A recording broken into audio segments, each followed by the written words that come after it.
Жогорку кеңештин бүгүнкү жыйынында төрага Нурланбек Шакиев президентке сөз берип жатып Садыр Нуркожо уулу деп кайрылды. Урматтуу Садыр Нуркожо уулу, урматтуу депутаттар, урматтуу Адылбек Алеш уулу жана министрлер кабинет мүчөлөрү. Муну көпчүлүк депутаттар жакшы көрүнүш катары баалашууда. Ушундай эле болуш керек.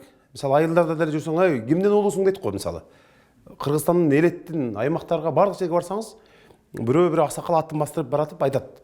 Ай, сен кимден уулусуң деп. Анан баланчанын уулумун деп.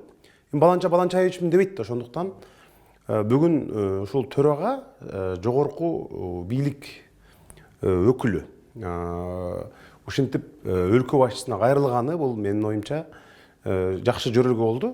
Ошондуктан бүгүн мындай кичине муз ордунан жылгандай болду да.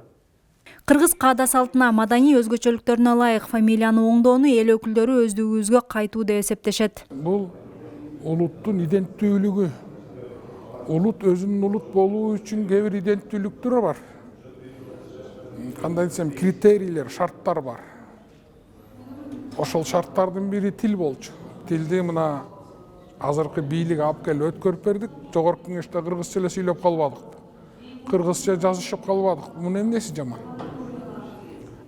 Улуттун дагы бир өзгөчөлүгү бул өзүңдүн ата тегиңди билүү. Бул өзүбүздү өзүбүз изденүү, өзүбүздү өзүбүз табуу гана нерсе.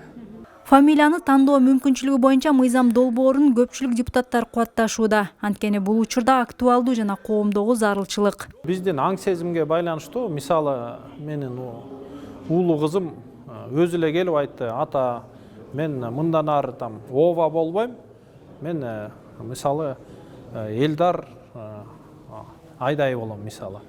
Деп, мынан эми айттым, эми кызым сен 18-ге толдуң, өзүң чечсең болот деп, ал өзү ошентип чечип алды. То есть бул жаштардын өзүнүн аң сезимине байланыштуу. Анан кыйнап эч кимде кереги жок. Мынчы тигинт деп. Эгер өзүбүз аң сезимибиз орду болсо, тилибизди, дилибизди баарыбызды сактай алсак, мен ойлойм, эл буга өзү эле өтөт. Мындай табигый түрдө эле. Өзгөртүүлөр фамилия жана атасынын атын жазуу боюнча болгон азыркы варианттарды жокко чыгарбайт. Жарандарга кошумча мүмкүнчүлүктөрдү гана берет.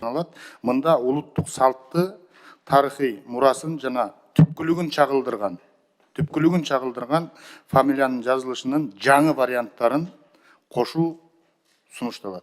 Үй-бүлө кодексине жарандык акты тууралуу мыйзамга өзгөртүү киргизүү мыйзам долбоору комитетте колдоо тапты.